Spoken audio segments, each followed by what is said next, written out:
Señor, gracias nuevamente por esta oportunidad que nos das de poder estar aquí y poder estudiar tu palabra. Guíanos con tu Santo Espíritu en todo momento, que podamos entender las verdades que tu palabra tiene para nosotros hoy y que podamos no solamente entenderlas, sino tener una voluntad comprometidas a obedecer esto y hacerlo parte de nuestra vida, Señor. Que esto pueda realmente ser la base en la cual podamos evaluar y mirar todo el mundo que nos rodea, nuestro propio corazón, nuestra familia, la iglesia y todo cuanto está en nuestra cercanía, Padre. Y que de esta manera podamos, Señor, honrarte y glorificarte. Bendice a cada uno de mis hermanos, dale un corazón y un oído atento a tu palabra, que nuestras mentes puedan estar activas esta mañana, pensando en los conceptos y en cómo esos conceptos van a sacudir y van a mover nuestra vida, van a alterar en muchos la voluntad y otros, Señor, van a empezar recién a entender, pero que en todos pueda producir fruto tu palabra. En el nombre de Cristo Jesús. Amén. Hermanos, les invito a abrir sus Biblias en Salmo capítulo 14. Salmo capítulo 14. Cuando nos enfrentamos a este texto tenemos que hacerlo con altas expectativas. Muchos de los problemas que nosotros enfrentamos a diario tienen que ver con lo que este texto dice. Problemas de todo tipo. Puede ser enfermedad, puede ser conflictos familiares, problemas laborales, la sociedad corrompida. Todo radica en lo que este pasaje dice. O sea, entender las verdades de este salmo nos van a dar perspectiva y claridad en cómo manejarnos, en cómo conducirnos y cómo tenemos que responder ante un mundo que cada vez se va hundiendo más y más en la decadencia. Este salmo es clave para entender la culpabilidad humana delante de Dios, ya que va a tratar asuntos esenciales a la doctrina del pecado, lo que los teólogos denominan como amartiología. Es una palabra rara, pero viene de la palabra amartía, de una palabra griega, amartía, que es cerrar al blanco, que es pecado. Y esta amartiología o esta doctrina corresponde a una de las ramas centrales de la teología sistemática. Lo que vamos a abordar en esta mañana es el tema de la depravación total del hombre. Cuando uno habla de depravación total, hay algunos conceptos que tenemos que aclarar para no confundir en nuestra mente. Cuando nos referimos a que el hombre está totalmente depravado, significa que el hombre en esencia es pecador y que está inclinado hacia el pecado. Por naturaleza y por voluntad, él decide pecar una y otra vez, siempre que pueda hacerlo. Lo cual no significa que el hombre está pecando en su máximo potencial, en todo momento. No significa que todos los hombres pecan desmedidamente a la vez, al mismo tiempo. Y tampoco significa que todos llegaron, o que cada hombre llegó a la medida máxima de su pecado.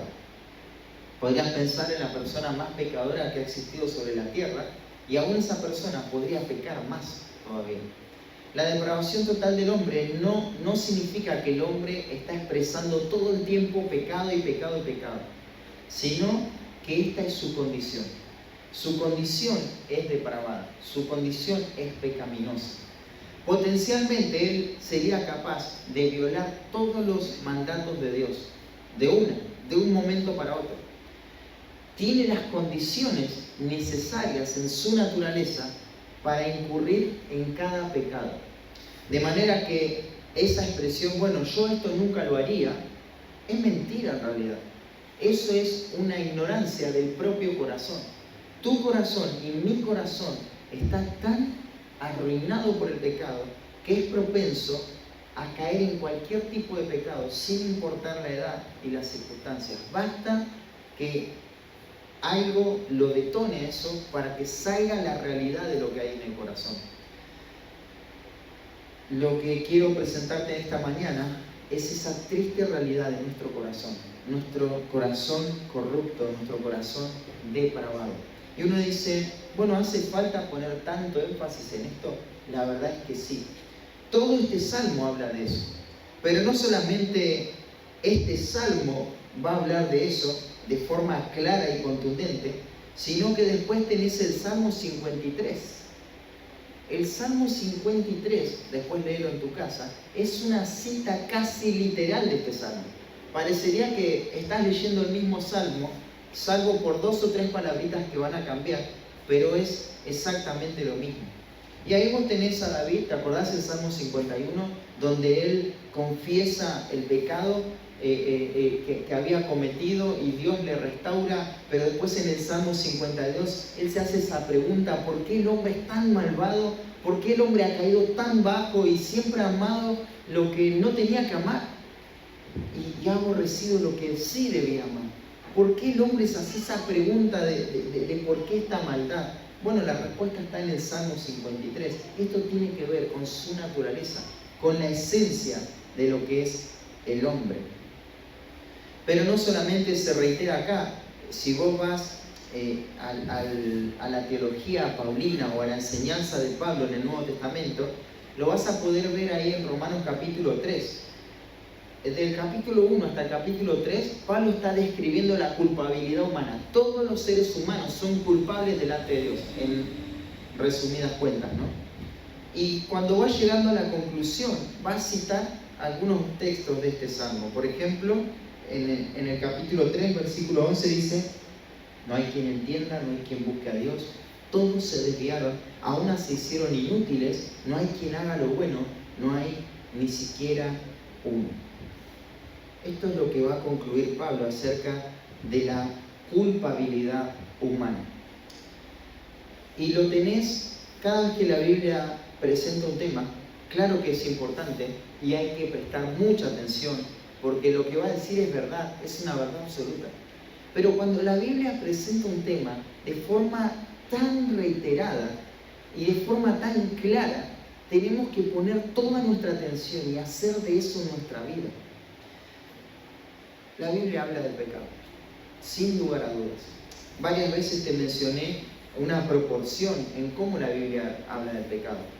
Casi todos los capítulos de la Biblia hablan del pecado.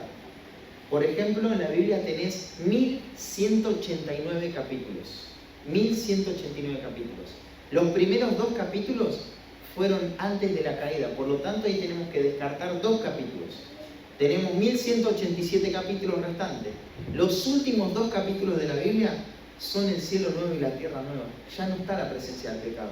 Por lo tanto, descartamos 4 capítulos. De los 1189 capítulos, tenemos 1185 capítulos que hablan del pecado. Y el tema central para entender el pecado en el corazón del hombre está en este salmo. Está en el Salmo 53, está en Romanos capítulo 1, el capítulo 1 hasta el capítulo 3. Si podemos entender eso, vamos a entender muchísimo acerca, como te decía al principio, de los problemas que nos rodean. Muchas veces tenemos esto en nuestra mente, ¿no? Bueno, esta persona es buena y pensamos que hay gente buena, pero déjame decirte que eso no es verdad. No existe nadie bueno, no existe nadie bueno. A la luz de lo que va a enseñar este salmo, te vas a dar cuenta que todos los hombres rechazan a Dios, que todos están perdidos en sus delitos y pecados, y que no hay nadie bueno, no hay nadie bueno. ¿Cómo llegamos hasta acá? Bueno, ¿te acordás el Salmo 12? David está pidiendo la salvación a Dios porque él ve un conflicto en el mundo. Se acabaron los fieles, no hay fieles en la tierra. Entonces, la única opción que hay de salvación está en Dios. Y le va a decir: salva, oh Jehová, porque se acabaron los fieles de la tierra. Ahora, esta oración no puede ser dirigida de cualquier manera, ¿no? Tiene que haber una dirección correcta en cómo vas a orar a Dios. Y por eso ahí está el Salmo 13, donde vimos hace unas semanas atrás. Es esta oración bien dirigida, ¿no? Aún a pesar de las situaciones difíciles de las pruebas que hay que enfrentar, nuestra oración debe ser reverente a Dios y tenemos que orar a Dios. Pero el salmista preguntaba: ¿hasta cuándo, Jehová? Y todas estas preguntas que van confrontando el corazón: ¿hasta cuándo esconderás tu rostro? ¿Hasta cuándo? Todas estas cuestiones que se hace el salmista, que no tienen una respuesta, ¿no? Porque Dios está, Dios no se escondió, Dios no lo abandonó al salmista. Solo que el salmista no puede ver en este momento a Dios, no puede ver el rostro de Dios y gozarse en eso, por todas las situaciones que le están viniendo, y esto pone su corazón. Y parece como que el Salmo 14 responde a esta pregunta: ¿hasta cuándo, Dios, te vas a ocultar? No, no es que Dios se oculta, es que el hombre se oculta de Dios, es que el hombre rechaza a Dios, y eso es lo que va a hablar el Salmo 14. Déjame resumirte la idea central, como siempre hacemos. El salmista está demostrando que la razón por la cual el hombre está depravado totalmente es por su rechazo a Dios. Y va a dejar en evidencia la responsabilidad de cada persona en su alejamiento de Dios. En su alejamiento de Dios. El hombre está depravado totalmente porque ha decidido rechazar a Dios. Y esto no es una cuestión monótona o mecánica, mejor dicho, sino que es una cuestión de responsabilidad. Cada ser humano es responsable de haber rechazado a Dios. Así que con eso en mente, leamos los 7 versículos de este Salmo 14. Dice así la palabra de Dios: al músico principal, Salmo de David, dice el necio en su corazón: no hay Dios. Se han corrompido, hacen obras abominables. No hay quien haga el bien. Jehová miró desde los cielos sobre los hijos de los hombres para ver si había algún entendido que buscara a Dios. Todos se desviaron, a una se han corrompido. No hay quien haga lo bueno, no hay ni siquiera uno. ¿No tienen discernimiento todos los que hacen iniquidad, que devoran a mi pueblo como si comiesen pan y a Jehová no invocan? Ellos temblaron de espanto, porque Dios está con la generación de los justos. Del consejo del pobre se han burlado, pero Jehová es su esperanza. Oh, que de Sión saliera la salvación de Israel. Cuando Jehová hiciere volver a los cautivos de su pueblo, se gozará Jacob y se alegrará Israel.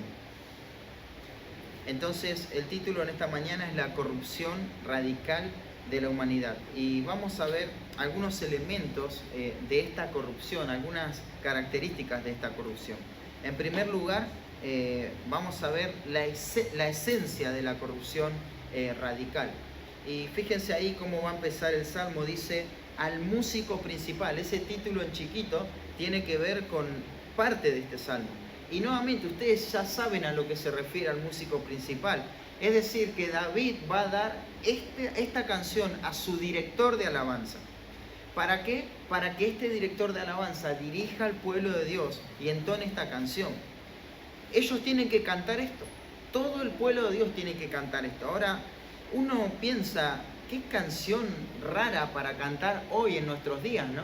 Porque fíjate los elementos, dice, de esta canción: se han corrompido, hacen obras abominables, no hay quien haga el bien, todos se desviaron, no hay quien haga lo bueno, no hay ni siquiera uno, del consejo del pobre se han burlado. Imagínate cantando esa canción, ¿qué melodía le pondríamos a este tipo de canción? Sonaría ya la letra algo chocante para un tipo de alabanza evangélica, entre comillas, ¿no? Que hoy está enfatizada en el hombre, que hoy hace del hombre y de sus sentimientos la fuente y el objeto de todo, ¿no? De todo lo que va a suceder. Esta es una canción rara para nuestros tiempos, pero también lo fue para el tiempo de David. Esto no es algo a lo que nuestro corazón esté acostumbrado, ¿no? Porque lejos, ya está, no pasa nada. Lejos de empoderar al hombre, de darle esa preeminencia al hombre, lo que hace con el hombre es darle un baño de realidad. Lo que se promulga hoy tiene que ver con exaltar al hombre. Vos lo podés lograr, la fuerza está en vos, seguí tu corazón, toda la capacidad que tenés. Sin embargo, este salmo te dice: estás depravado, estás corrompido. Esto es radical, esto es grave. Tu condición está mal delante de Dios. Qué contraposición con el discurso que exalta al hombre y la verdad de Dios, ¿no? Y eso es lo primero que podemos ver. Y va a empezar el versículo 1 diciendo, dice el necio en su corazón, no hay Dios, no hay Dios. Ahí la palabra necio es alguien desprovisto de sabiduría, de buen sentido o de juicio sano. Está asociado con la insolencia, con la impiedad. Es una persona que carece de buen juicio, ¿no? Y un uso exacto de esta palabra la podés encontrar ahí en 1 Samuel capítulo 25. ¿Te acordás ese hombre Nabal que era una persona necia? Bueno, la palabra Nabal es literalmente la palabra para necio acá en hebreo. La palabra necio es Nabal. Y el uso que se le da a esa palabra corresponde con la personalidad, con las características, con el carácter de este hombre también. Porque David había cuidado a los pastores de este hombre. Ellos estaban seguros de sus enemigos, todos estaban tranquilos. Y cuando David necesitó ayuda de este hombre dijo, ¿quién es David? ¿A mí qué me importa David? ¿Qué me importa Dios? Estas son mis ovejas, estos son mis tranquiladores, yo no le voy a dar nada. Entonces David se enojó y quería destruirlo hasta que Abigail intercedió, la esposa de este hombre Nabal, y le dice, no te vengues por tu propia mano, déjalo a Dios obrar.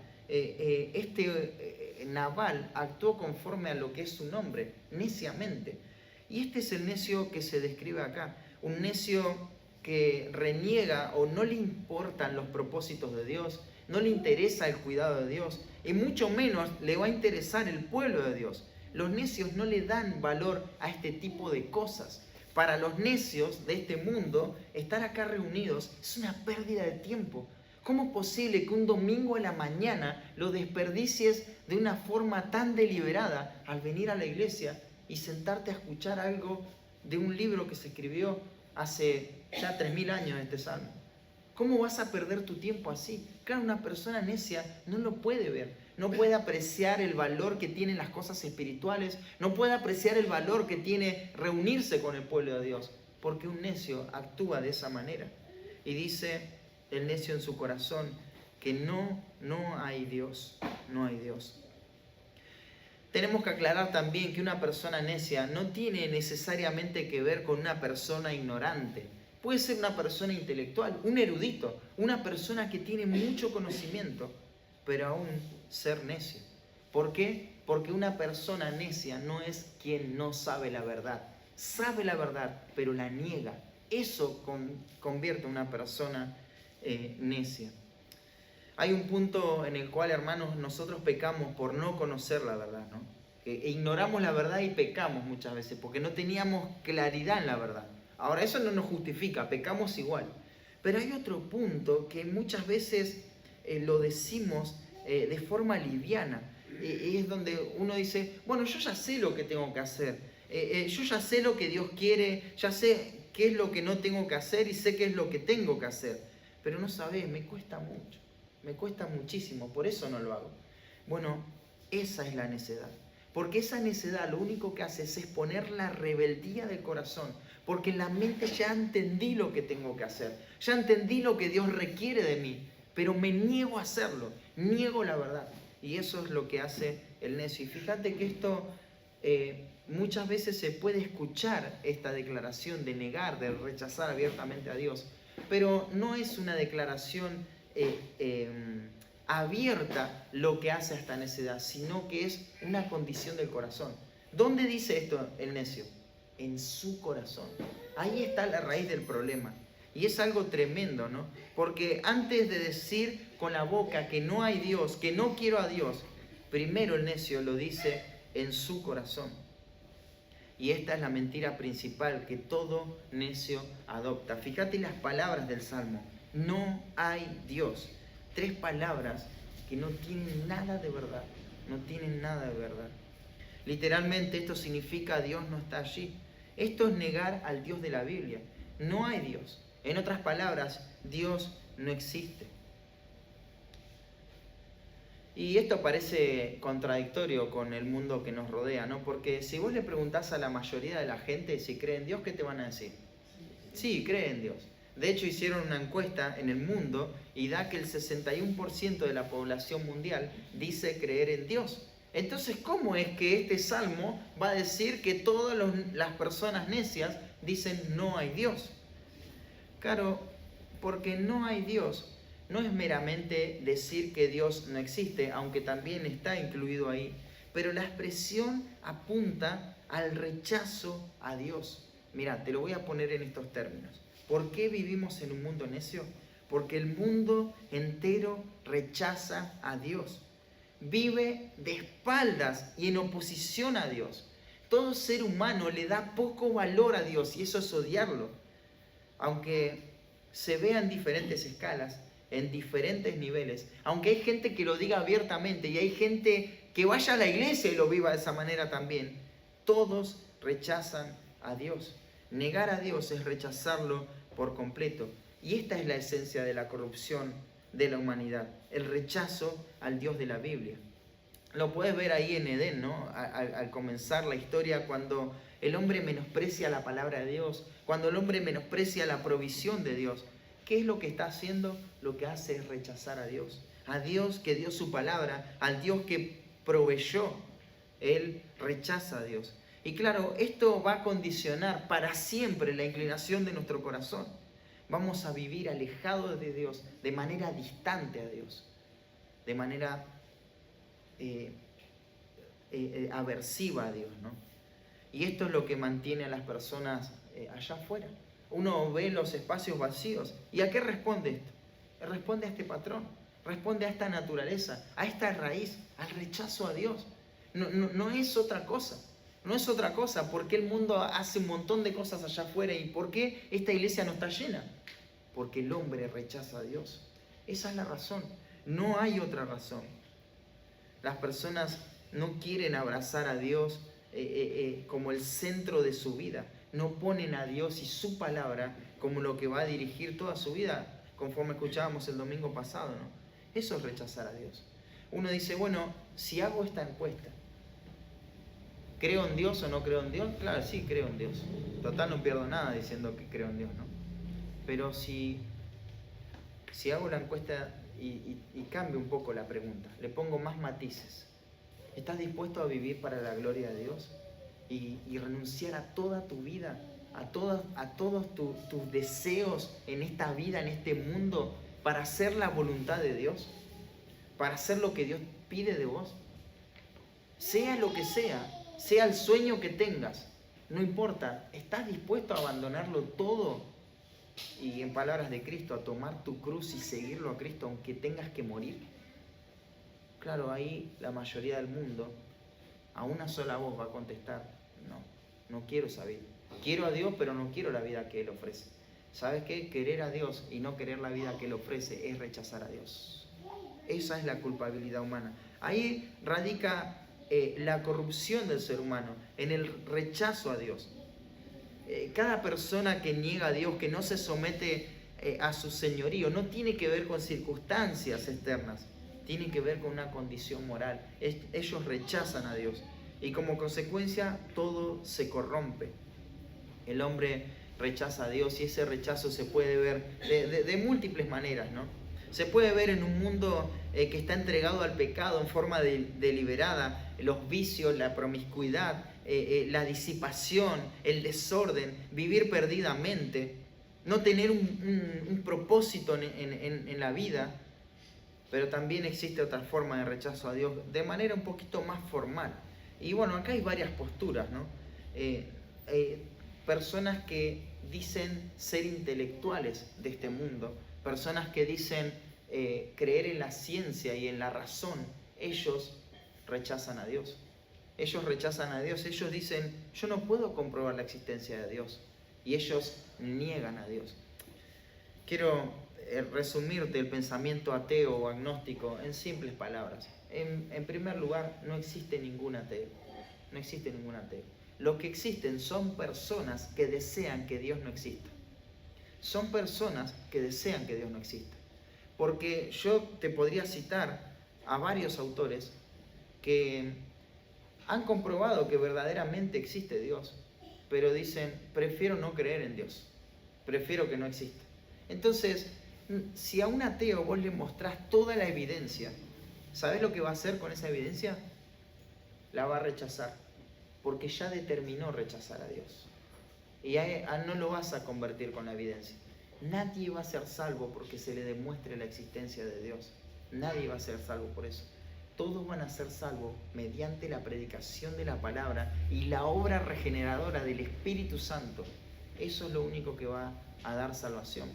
La salvación es un milagro, no es una cuestión de laboratorio, no es una cuestión de computadoras o de libros, sino que es un milagro que Dios hace en el corazón. Pero hay muchas formas también de rechazar a Dios de manera un poco más sofisticadas. Aún se puede rechazar a Dios dentro de la iglesia. Personas en esta congregación pueden estar rechazando a Dios en este momento y viviendo una vida necia. ¿Sabes cuándo pasa eso? Cuando queremos que Dios sea de una manera, como la Biblia no lo presenta.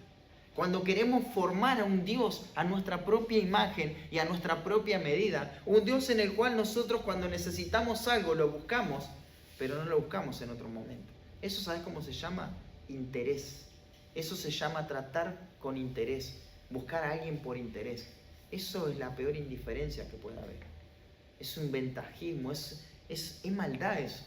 ¿Cómo vas aún entre las relaciones humanas? Imagínate si yo voy a tu casa y te digo, no, yo la verdad te quiero mucho, te quiero un montón, porque cada vez que necesito algo yo te busco y te pido favores. Cada vez que yo necesito algo, te busco y te pido favores. Por eso, la verdad que te honro. No, o sea, cuando no me necesitas, entonces no existo para vos. Pero cuando lo hacemos con Dios, parece que eso está bien.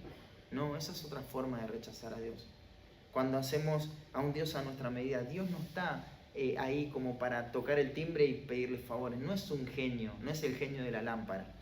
No, es el Dios soberano, el Dios que va a juzgar el mundo, el Dios al que nos tenemos que someter y humillar. Pero este mundo rechaza a Dios. En palabras de Pablo, por más que personas religiosas crean tener mucho conocimiento, personas científicas también alardeen de conocimiento y de que la ciencia explica todo, en realidad profesan ser sabios, pero se hicieron necios. Porque ser necio es negar la verdad más básica y elemental que existe: Dios. Dios.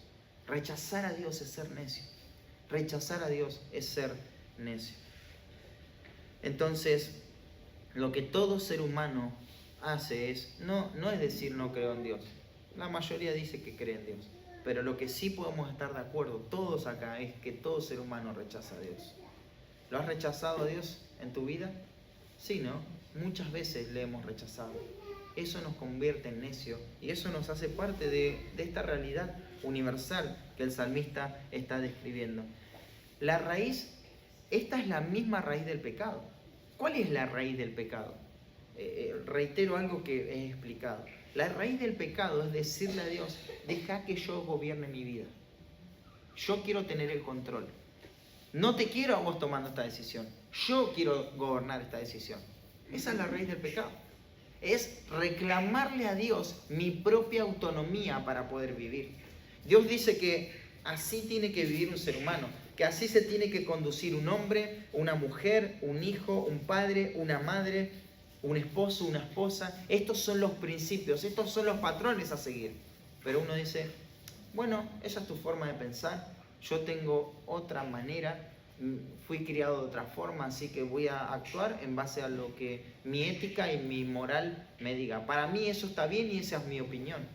A nadie le interesa tu opinión ni la mía, ¿sabías? Lo único que vale, porque es una verdad absoluta, es la opinión de Dios. Y el principio del pecado es decirle a Dios, yo quiero gobernar, yo quiero gobernar. Y a veces no lo hacemos a eso en todas las áreas de nuestra vida, pero hay partes en nuestra vida en las que sí no le damos el control a Dios. Y esa parte de nuestra vida está siendo controlada por el pecado, porque estamos gobernando nosotros. Ese es el rechazo a Dios. Ese es el rechazo a Dios. Entonces, la corrupción radical de la humanidad, vemos la esencia de la corrupción radical, el versículo 1a, pero veamos la gravedad de la corrupción radical, y esto va del versículo 1b hasta el versículo 3. Dice, se han corrompido. Esto es estropearse, arruinarse. O sea, es relativo a un objeto que está en estado ruinoso. lo que implica que ahora este objeto es inútil, está destrozado, está en ruina, está saqueado, devastado. Los daños son irreparables. ¿Viste cuando algo ya no tiene solución? Bueno, no se puede arreglar. ¿Qué es lo que no se puede arreglar del ser humano? La palabra tiene que ver con algo irreversible, nuevamente. Y la sociedad está irreversiblemente rota porque las personas están irreversiblemente rotas. No tienen solución, no tienen integridad moral, su daño es irreparable. Esta es la misma palabra que se utilizó en Génesis para describir a la sociedad antes del diluvio, ¿te acordás? Estaban corrompidos. Ahora es la misma palabra que se va a utilizar para expresar el juicio de Dios. Dios los iba a destruir, los iba a eliminar. Ya no había vuelta atrás en esta decisión. Este designio se iba a cumplir por parte de Dios. Dios los iba a destruir porque ellos ya estaban rotos, ya no servían. Era inútil insistir en esas vidas, estaban rotas. No había solución, no había esperanza, ahora tenían que ser destruidos.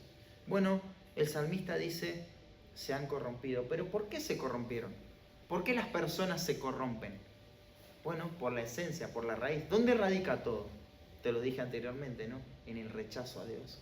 En el rechazo a Dios. La gente rechaza a Dios y por lo tanto ahora está corrompido. Eso hizo Adán, menospreció a Dios y el pecado entró en su corazón y gobernó todo. Y esta es la destrucción. Escuchamos muchas veces que las personas están rotas, ¿no? Que las personas están como si fuesen quebradas.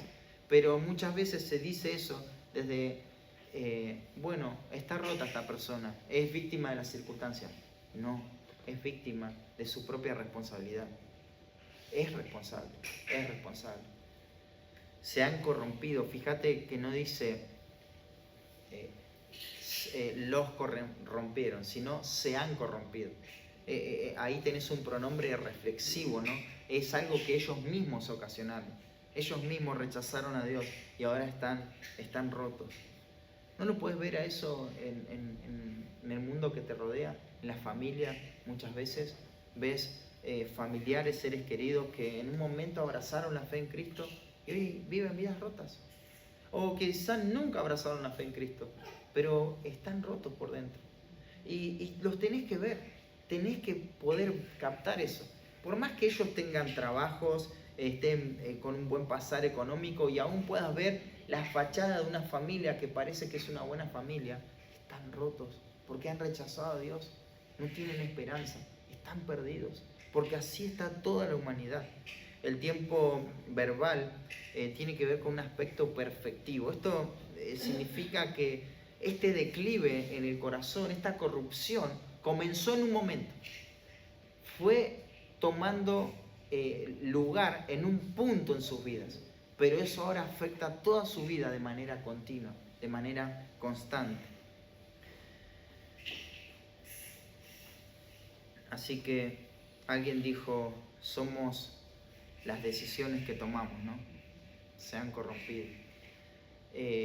Hay bastante verdad en esa frase, porque mucho de lo que hoy vivimos tiene que ver con las decisiones que hemos tomado. Y claro, la consecuencia de su esencia tiene que ver con esto. Hacen obras abominables, dice. Hacen obras abominables, aborrecibles, detestables. Hacen cosas que no están bien, que están mal. Y solamente expresan lo que son, en resumidas cuentas, ¿no? Ahora también va a decir el salmista, no hay quien haga el bien. No hay. Esta palabra nuevamente, no hay. ¿Te acordás cómo empezó el Salmo? Dice el necio en su corazón, no hay Dios. Ahora el salmista va a decir, mirá, en contraparte con lo que dice el necio, ellos dicen que no hay Dios, pero en realidad lo que no hay es quien haga el bien. Esto es lo que no hay. No es que no hay Dios. Dios existe, Dios es real. Dios obra, es soberano, Él puede salvar, pero lo que no hay es quien haga el bien. Eso es lo que falta en este mundo. Este bien tiene que ver con un bien común, con algo que es útil, que beneficie. Y claro, uno piensa en personas que hacen el bien, ¿no? En personas que no profesan una fe y hacen obras benéficas, muchos de ellos. Pero aunque existen organizaciones o iniciativas privadas para realizar una obra de bien, nadie posee la gracia de Dios para hacer el bien, el bien. Porque todas las obras que hacen las personas carecen de un verdadero valor, de un valor eterno, de un valor trascendente. No pueden suplir las necesidades reales del ser humano. Entonces, en ese sentido, nadie hace el bien. Nadie puede lograr el bien mayor de nadie, de las personas. Ninguna persona puede hacer el bien. Y otra implicación que tenemos ahí es que ninguna persona puede impresionar a Dios haciendo el bien. Mira, aquella persona que se dedica a robar deliberadamente, a quitarle a los pobres, está en las mismas condiciones que aquella persona que rechaza a Dios, pero se dedica a donarle a los pobres. O decir, no, pero Dios tiene que ver mejor a esta persona que a la otra. No, porque no hay nadie que haga el bien esencial, el bien mayor. Nadie lo puede lograr. Está en la misma posición este ladrón. Claro que va a tener consecuencias desastrosas en esta vida y en la venidera, pero los dos están expuestos a la consecuencia final, que es la destrucción eterna. Porque no hay ninguna diferencia delante de Dios. Si alguien con sus obras de caridad podría impresionar a Dios y hacerlo un poco más apto para ser receptor de la gracia de Dios, entonces la salvación sería por obras. Y la salvación no es por obras. No es por obras.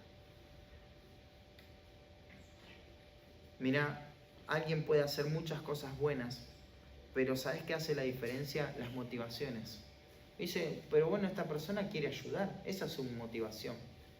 Pero todas las cosas tienen que ser hechas con una sola motivación. Y esto se nos tiene que grabar en la mente. Y es la gloria de Dios. Cada cosa que hacemos tiene que estar motivada por la gloria de Dios. Porque esa es la verdad trascendente. Y las obras de bien que hace este mundo no están motivadas por la gloria de Dios. Nadie dona cosas por la gloria de Dios. Lo hacen por otras motivaciones. No sabemos su corazón, pero podemos afirmar que hay motivaciones pecaminosas ahí, porque no apuntan a Dios, porque hace rato ya rechazaron a Dios, porque ni siquiera creen en Dios. Muchos pueden estar buscando dejar una huella en este mundo, y eso es vanagloria, ¿no? Hacer una diferencia en este mundo, porque soy tan especial que voy a marcar la diferencia. Mira, no sos nada. Si rechazas a Dios, no sos nada. Estás depravado, corrompido totalmente. Entonces esta es la conclusión que saca el salmista al mirar a la humanidad. Pero uno dice, bueno, esta es la mirada del salmista, pero ahora nos va a dar la mirada de Dios. Dice, Jehová miró. Esto es mirar hacia abajo, tal cual lo dice el texto. Dice, desde los cielos sobre los hijos de los hombres.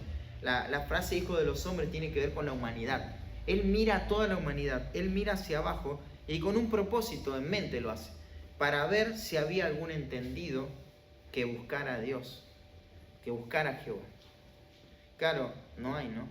Y fíjate, esto es grave porque no solamente es profundo, el ser humano está roto, está quebrado, sino que es algo que no solamente es hacia abajo en profundidad, sino que es en amplitud.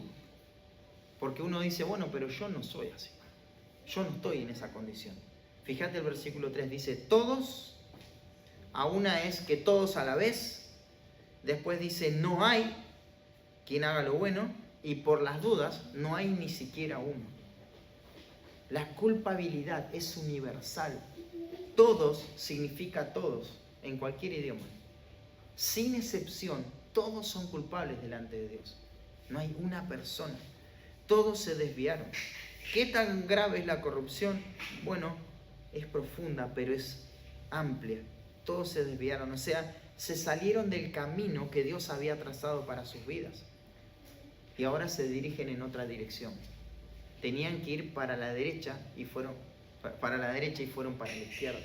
¿Te das cuenta? Desviaron el camino. Ahora sus caminos no apuntan en dirección a los propósitos de Dios. Ellos tienen sus propias metas, sus propios objetivos, planes, sus deseos, sus sueños, pero ahora ya no corren en el camino que Dios quería. Y rápidamente se han corrompido, dice el texto, a una se corrompieron. La disposición de sus corazones, sus pensamientos, sus decisiones están todas podridas. No hay nada sano. ¿Viste cuando vos cortás una fruta, le cortás la parte fea y comés la parte buena, ¿no? Porque a veces están picadas las frutas. Bueno, esto no es algo picado. Esto es algo que hay que desechar, que ya está podrido, ya no sirve para nada. No sirve para nada. Por eso Pablo dice en Romanos capítulo 1 que esa mente, ahora Dios los entrega a esa mente reprobada para hacer cosas que no convienen. Ya están atestados, o sea, llenos de corrupción. Así que ahora Dios los deja. Ese es el juicio de Dios. ¿Ustedes quieren pecar? ¿Quieren ir? ¿Quieren rechazar a Dios? ¿Quieren hacerlo? Bueno, háganlo. Tienen la puerta abierta, tienen la libertad para hacerlo, para rechazar a Dios. Porque ese es el peor juicio. Mirá, cuando Dios restringe nuestra voluntad, cuando Él provee de situaciones que no nos permiten pecar, es la gracia de Dios. Pero cuando tenés toda la libertad para pecar sin ningún tipo de restricción, temblá, porque puede ser que Dios te esté juzgando de esa manera. Te da todo lo que tu corazón desea. Todo lo que tu corazón desea para pecar. Eso es lo peor que puede pasar con un ser humano, que Dios te castigue de esa manera. ¿Querés pecar? Bueno, pecá. ¿Querés tomar esta decisión? Bueno, tomala. ¿Querés ir allá? Andá allá. Después vas a cosechar esas consecuencias y va a ser irreversible. Muchos pretenden salir adelante. Piensan que las situaciones difíciles, las decisiones malas que tomaron, en el futuro les van a ayudar a ser más fuertes, ¿no? Cada fracaso es una oportunidad para avanzar, dicen. Pero déjame decirte que eso no va a pasar. Del fracaso, una persona corrompida no va a poder sacar nada nuevo, nada bueno. Absolutamente nada. Absolutamente nada. Lo único que se puede hacer es ir transformando ese fracaso en otro fracaso. Transformando ese problema en otro problema. Transformando esa situación en otra situación. Pero al final todo se va a caer. Todo se va a terminar. La persona va a estar más degradada moralmente, más perdida en cuanto a lo que Dios quiere y corrupta. Nunca van a poder escapar de la corrupción hasta que finalmente van a ser entregados a esa corrupción eternamente. ¿Te acordás de lo que Cristo habló? Del infierno, como el lugar donde el gusano que nunca muere, que siempre está corrompiendo las almas de las personas. Bueno, es que la corrupción es sin medida.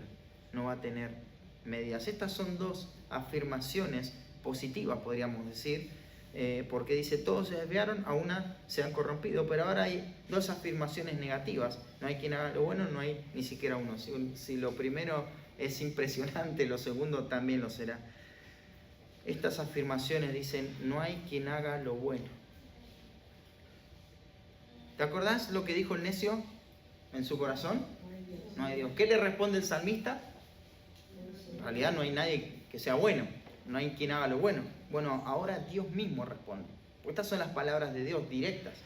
No solamente el salmista, sino que ahora este necio es confrontado con Dios mismo. Y dice, primero no hay Dios. Ahora dice el salmista, no hay quien haga lo bueno. No hay quien haga lo bueno. Nadie puede hacer lo bueno delante de Dios. Y se repite un poco la idea, ¿no? No importa qué tan bueno haya sido lo que ha hecho la persona. No tiene valor eterno. Mirá, no importa si para los más grandes la Madre Teresa fue muy buena e hizo muchas cosas buenas. Ninguna de las cosas que hizo tienen un valor eterno. Para los más jóvenes, no importa cuánto te puede impresionar Mr. Beast haciendo obras de caridad, no tiene valor. No tiene valor. ¿Sabes por qué no tienen valor las obras buenas? No es que no hay que hacerlo. Agradecemos a Dios por personas que, aunque sean inconversas, que hagan cosas que ayuden a las personas, pero siempre nuestro pensamiento está en esto.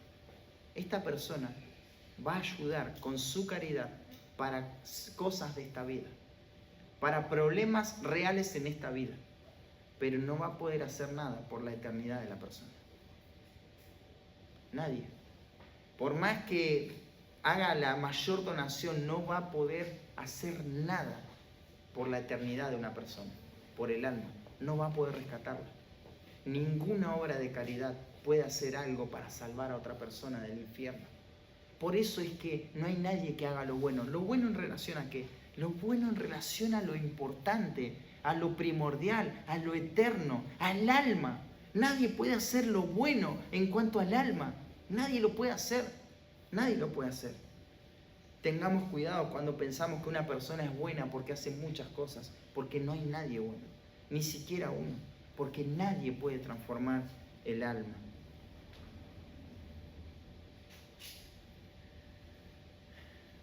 Entonces, algunas preguntas que nos podremos hacer sobre este punto: ¿en qué dirección estamos yendo?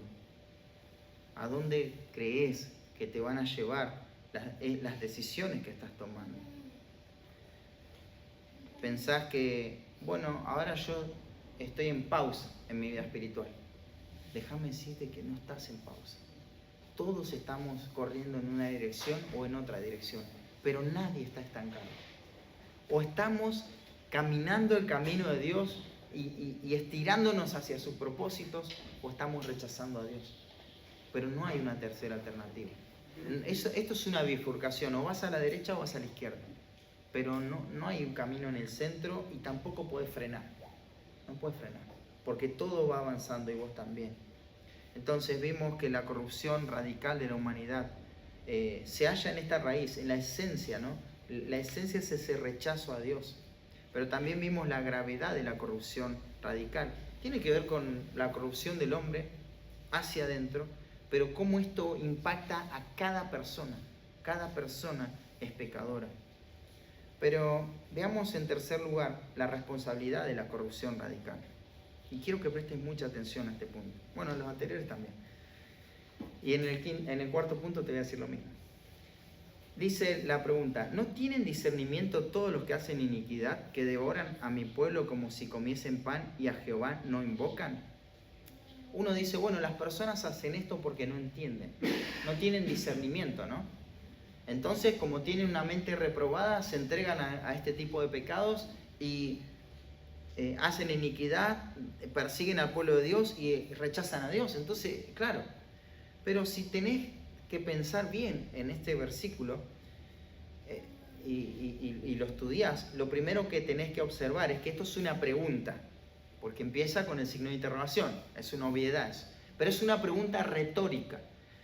Y bueno, esto tiene su desafío, porque cada vez que una pregunta retórica empieza afirmando algo, la respuesta natural, ¿sabes qué es? Una negación. Repito, si la pregunta retórica comienza con una afirmación, la respuesta es una negación. Pero si comienza con una negación, la respuesta ¿cuál va a ser? Una afirmación. Una afirmación. Entonces, la respuesta ante una pregunta retórica que comienza negando algo, necesariamente va a ser una afirmación. ¿Qué le respondemos a esta pregunta? Sí, es así. Eso es lo que te tenemos que responder. Sí, es verdad. Sí, esto pasa. Ahora, ¿cuál es la pregunta? Meditemos. ¿No tienen discernimiento? Sí tienen. Esa tendría que ser nuestra respuesta. Tienen discernimiento. Claro, uno dice, pero ¿cómo que tienen discernimiento si Pablo dice en Corintios que el hombre natural no puede percibir las cosas que son del Espíritu porque se han de discernir espiritualmente? Él no puede razonar esto. Y Dios además lo entregó una mente reprobada. ¿Cómo es que tienen discernimiento? Bueno, ellos no es que no entiendan lo que se les está diciendo. No es que no entiendan la predicación del Evangelio. No es que no entiendan lo que Dios demanda del ser humano. Sí, lo entienden. Pero esa falta de percepción espiritual tiene que ver, es que no se dan cuenta de lo grave que son las consecuencias por rechazar esas verdades. Cuando la Escritura en Salmo dice, no tienen discernimiento, tenemos que asentir que sí tienen, porque eso es lo que está diciendo el salmista, y lo dice de esta manera, ¿no? Entonces podríamos decirlo así: tienen discernimiento todos los que hacen iniquidad. Tienen discernimiento. ¿Quiénes son todos los que hacen iniquidad? Todos los seres humanos. Todos los seres humanos. No importa la edad, no importa el sexo, no importa dónde haya nacido, no importa, y te voy a decir algo, y quiero que lo podamos entender, no importa con la condición física que haya nacido, es un ser humano. Sí. Entonces tiene discernimiento. Tiene discernimiento ¿en qué? En las cosas espirituales. No hay justificación. Por eso en la Escritura no vas a ver un plan B para este tipo de personas o para aquel tipo de personas. No hay un plan B. El plan de salvación, la obra de gracia es ofrecida a todos de la misma manera. No hay excepciones acá. Todos son responsables por hacer el mal. Cuando ves a un niño que está haciendo el mal, no pienses si entiende o no entiende. Asumí que entiende lo que está haciendo. O si no, pero hace esto porque no entiende. ¿Y por qué no hace lo bueno entonces? Si no entiende, podría hacer lo bueno y podría hacer lo malo. No. Sí tienen discernimiento. Porque tienen una medida de la imagen y semejanza de Dios. Son creación. Son seres humanos. Todo ser humano tiene un grado de discernimiento para ser responsable delante de Dios. Por eso necesitan el Evangelio desesperadamente. Todas las personas. Todos tienen discernimiento. Todos son responsables. ¿Y de qué cosas son responsables? ¿De qué cosa entienden? Dice, todos los que hacen iniquidad saben que están haciendo lo que no tienen que hacer. ¿Podés entender eso? Cada persona que está haciendo algo malo sabe que está haciendo lo que no tiene que hacer. Está mal lo que está haciendo y lo sabe. Por eso se oculta, por eso manipula, por eso disfraza las situaciones. Por eso hacemos las cosas así. Porque sabemos cuando estamos haciendo algo mal que eso no está bien delante de Dios. Entonces está ese discernimiento. Capaz no está el discernimiento en todo lo que eso representa, en la profundidad de ese pecado o todas las formas en que se manifiesta el pecado, pero al que sea nuestra conciencia está eso, está mal. Esto no lo debería estar haciendo. Pero también tienen discernimiento cuando ellos menosprecian al pueblo de Dios. Dice, devoran a mi pueblo como si comiesen pan.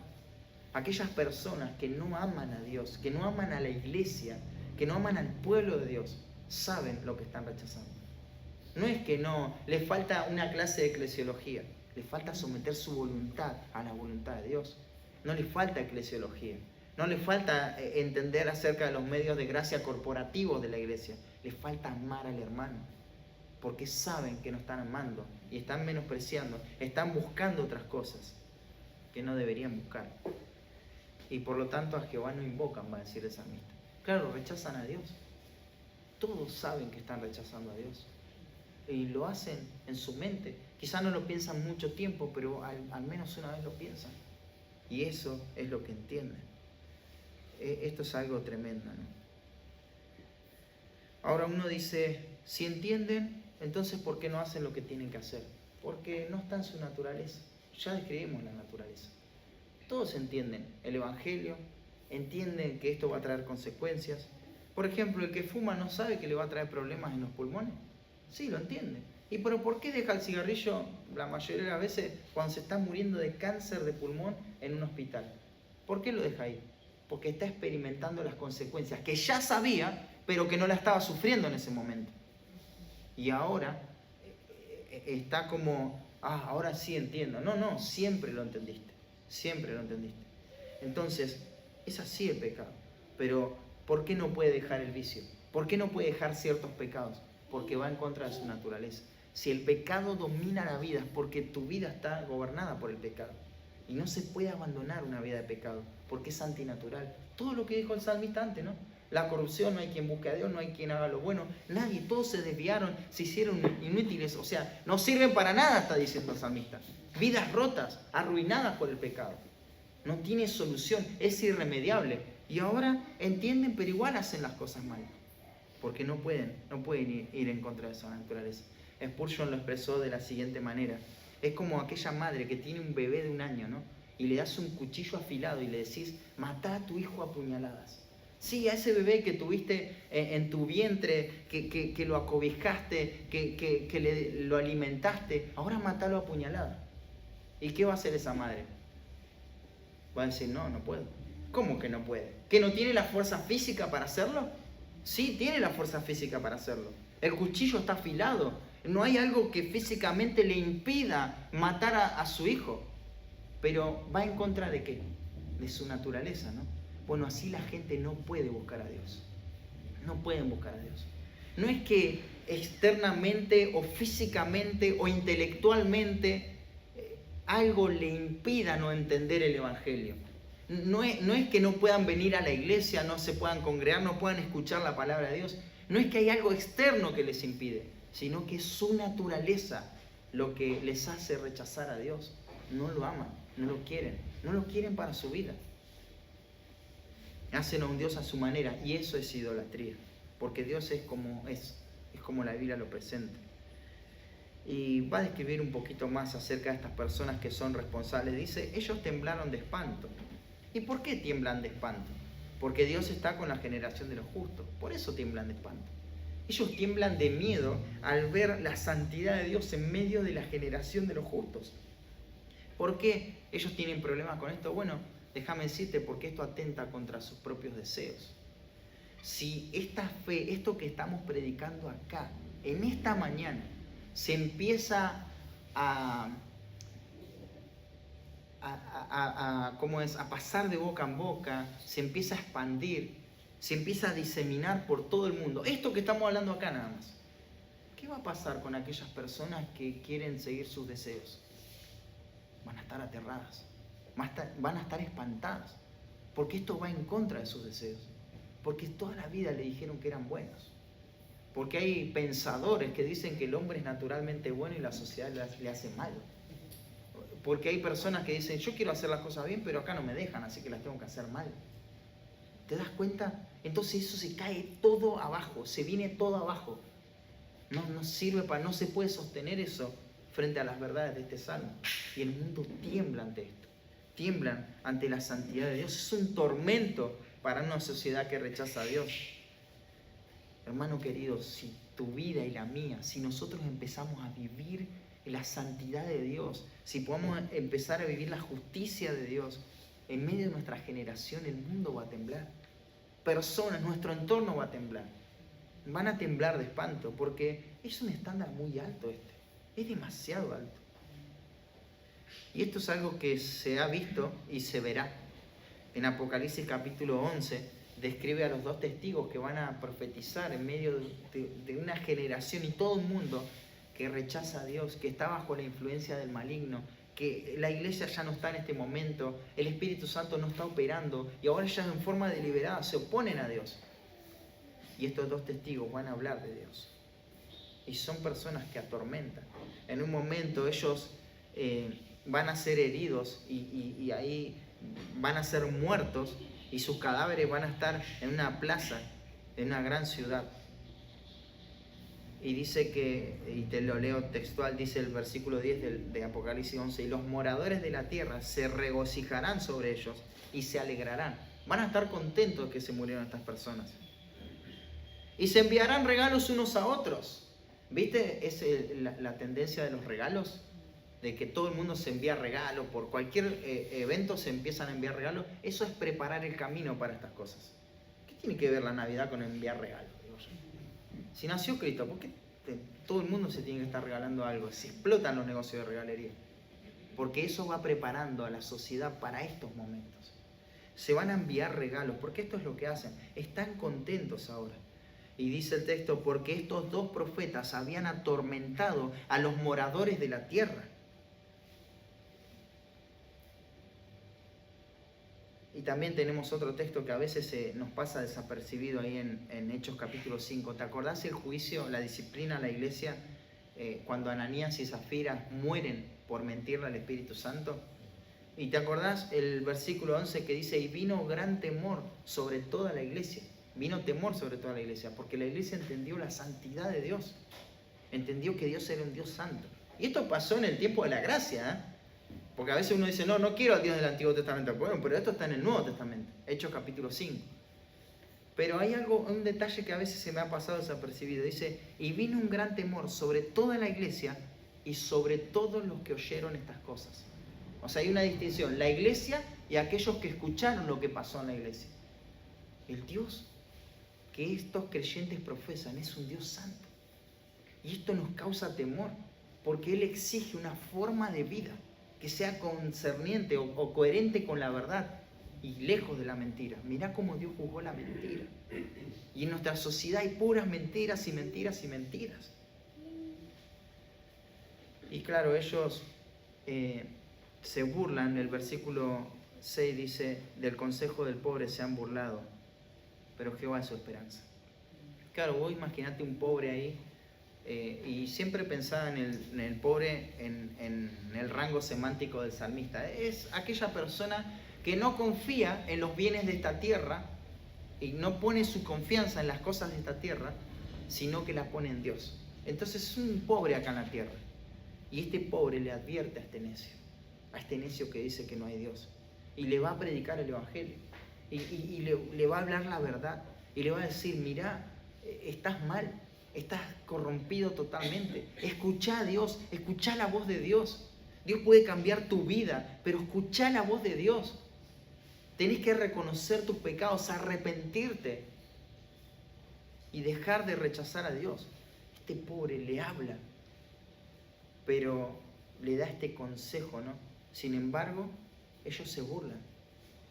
El Evangelio, ahí viene el Evangelio. O sea, se burlan del Evangelio, se burlan de la gracia de Dios. Pero a este pobre, a este creyente, no le importa eso, porque él sabe que su esperanza es Jehová. Uno dice, el dicho popular, más largo que esperanza de pobre, ¿no? O sea, la esperanza del pobre es que va a estar todo mejor en algún momento y lo espera y nunca llega a eso, ¿no? Bueno, la esperanza del pobre no es un bien mejor acá en esta tierra, no es una mejoría material, no es una cosa, es una persona, es Jehová.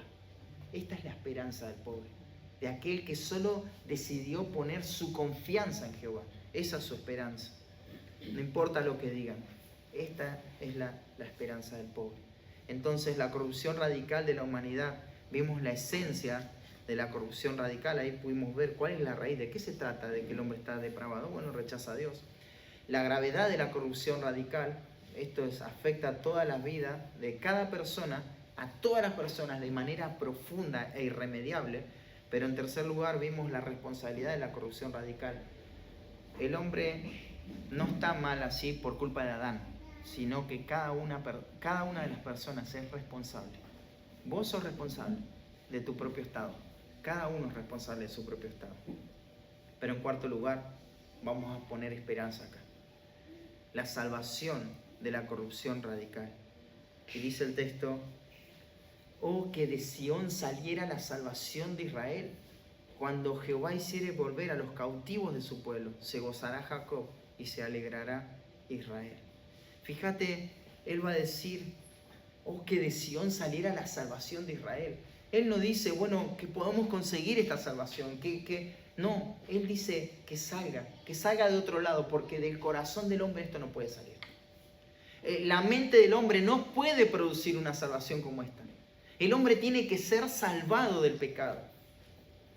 Pero esto tiene que venir de otro lado, y él va a decir de Sión. Claro, lo que hace David es mirar la venida de Cristo. Claro, él no puede diferenciar la primera venida de Cristo cuando vino hace 2000 años y la segunda venida de Cristo cuando va a venir a reinar a la tierra. Él no mira esta distinción, él ve todo como uno. Él ve que Cristo va a venir, va a rescatarnos de la corrupción radical del ser humano y va a reinar en forma gloriosa en Sión, donde la profecía dice que va a reinar. Entonces el salmista lo ve de esa manera, lo ve en forma completa, en forma total.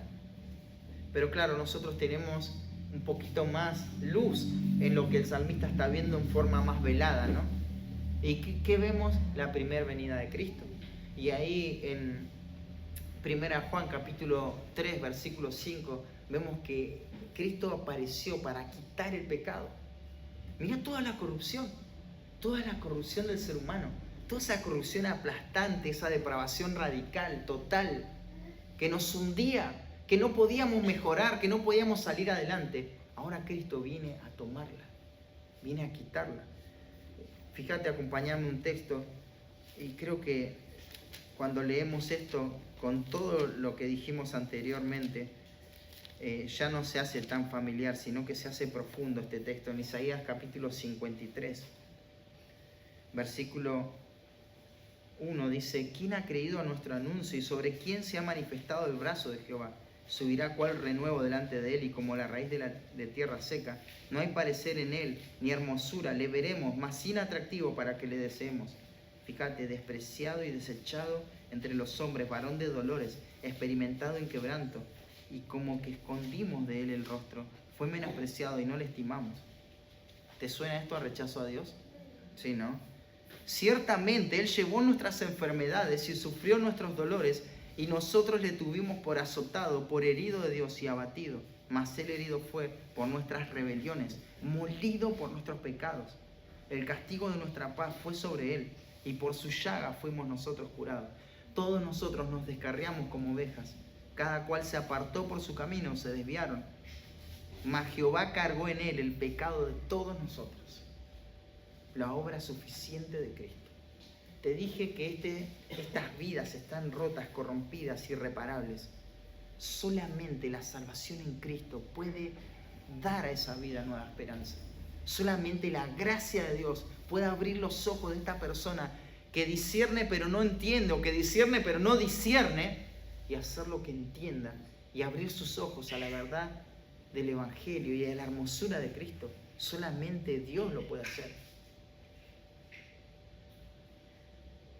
Pablo en 1 Corintios capítulo 15 va a resumir el Evangelio como la muerte de Cristo por nuestros pecados. Es tremendo. Él tuvo que morir, tuvo que pagar el precio por nuestros pecados. Porque nuestra corrupción no era pequeña, no era un daño de pintura nada más, era un daño estructural. Todo el edificio se estaba viniendo abajo, todo el edificio estaba para caerse eternamente y no se podían hacer arreglos. Humanamente ningún arquitecto, ingeniero, nadie podía calcular el costo. Algo totalmente arruinado. Sin embargo, Dios puede hacer esto, un templo nuevo. Él puede traer vida, poder traer salvación. Él lo puede hacer porque su palabra es así, su palabra así lo afirma. Pero también esto, fíjate, dice, cuando Jehová hiciere volver a los cautivos de su pueblo. Uno dice, ¿por qué la cautividad? Si estamos en Salmo 14 y estamos hablando de que este salmo lo compuso David. Todavía el pueblo no había sido llevado cautivo. ¿Cuándo es llevado cautivo? Más de 1000 años después de que David componga este salmo. ¿Y por qué habla de volver a los cautivos? Claro, esta palabra cautivo tiene que ver con todo lo que describimos antes. No tiene que ver cautivo con que se fueran al cautiverio, sino con que estaban cautivos en el pecado. Cautivos en esa corrupción moral, en esa incapacidad para poder hacer algo bien delante de Dios. No podían resolver sus vidas, estaban presos. Todo ser humano, por más que quiera ser libre, es esclavo del pecado. Es esclavo del pecado. Entonces, cuando esto pase, cuando esta salvación llegue, se gozará Jacob y se alegrará Israel. Es un sinónimo esto, ¿no? Jacob e Israel son la misma persona, pero el punto es el pueblo de Dios. Cuando uno vea a alguien pasar de muerte a vida, lo que produce en la iglesia una nueva conversión es gozo, es alegría.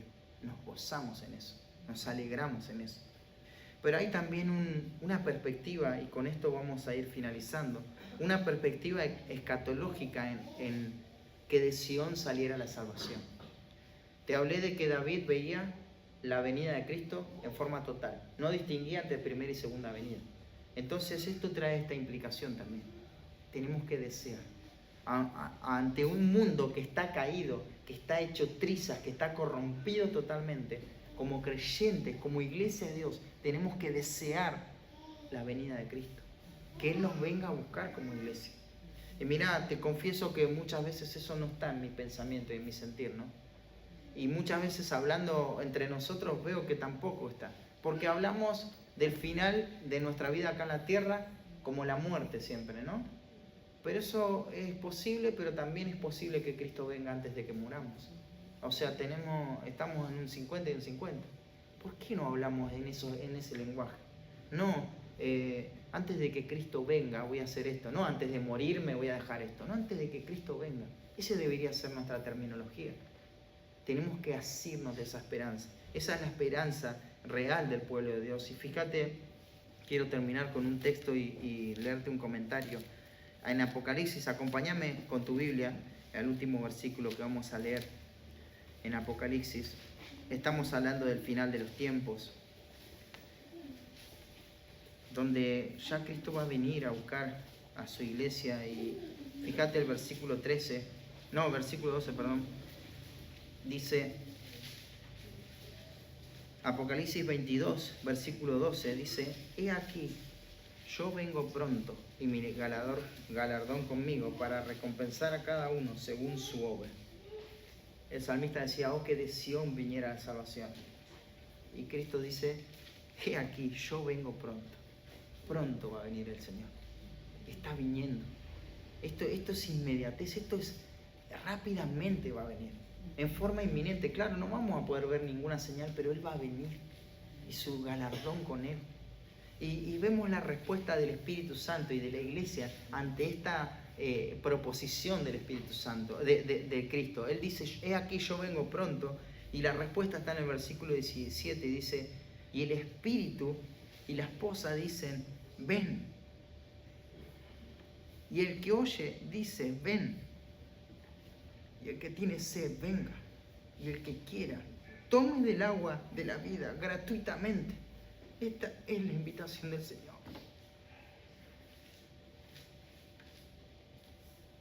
Anhelemos la venida de Cristo, hermanos. Anhelemos la venida de Cristo. Pero acá tenés un doble llamado. Porque este llamado es para todas las personas. Para toda persona que anhele, que entienda que es pecadora. Que entienda que la corrupción lo tiene esclavo en su corazón, en su vida. Tiene este llamado de parte del Señor. Beba gratuitamente. ¿Cómo puedo ser librado de una corrupción tan profunda, tan radical? ¿Cómo puedo ser librado de eso? Gratuitamente. Gratuitamente. Por la bendita gracia de Dios. Solo por la gracia de Dios. Qué tremenda verdad. Este es el deseo que tiene el Espíritu Santo. Cuando pensaba en este texto esta mañana, ¿sabes lo que pensaba? El Hijo se fue y dejó otro Consolador, ¿no? El Espíritu Santo. Tremendo. O sea, tenemos la persona de Dios, la tercera persona de la Trinidad en medio de la iglesia. Habita en medio de su pueblo. Somos sellados por el Espíritu Santo. Lo tenemos dentro nuestro. Y el Espíritu Santo anhela que Cristo venga.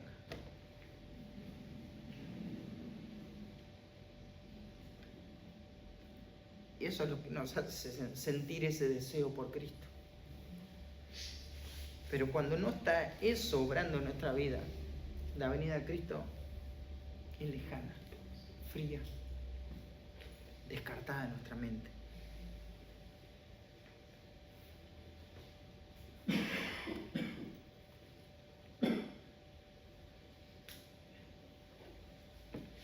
Y aquí vengo pronto, dice. Oramos. Dios, te agradecemos por tu gracia en esta mañana, porque nos hundimos, Señor, muchas veces en el desaliento, con nuestro corazón perverso, malvado. Pero cuánta esperanza y cuánto gozo nos da que tú nos has rescatado de toda esa inmundicia, Señor. No podemos jactarnos en nada, Señor, porque estábamos en la misma condición de todo ser humano, rechazándote a ti, Señor, en forma deliberada. Sin embargo, tú nos has salvado, Padre. Gloria a ti, Señor. Gracias, Señor, por el bendito Salvador que has provisto en Cristo Jesús. Y, Señor, no solamente eso, hoy podemos disfrutar de una relación con el Espíritu Santo que anhela la venida de Cristo y nos hace anhelar a nosotros, Señor. Nos impulsa a anhelar tu venida, tu retorno. Esa es nuestra esperanza, una persona, Jehová. Esa es nuestra esperanza, Señor. La esperanza no es que las cosas vayan bien, aunque queremos que vayan bien en la tierra, pero nuestra verdadera esperanza eres tú, Señor. Y por eso queremos, Señor, entregar cada día nuestra vida a ti, para tu gloria, al servicio de los santos, Señor, y que nuestra vida se consuma en eso, Padre. Y todo lo otro, Señor, las responsabilidades que pasen a ser algo circunstancial, Señor, pero que nuestra mente esté ese Cristo viene. En el nombre de Cristo Jesús oramos, amén.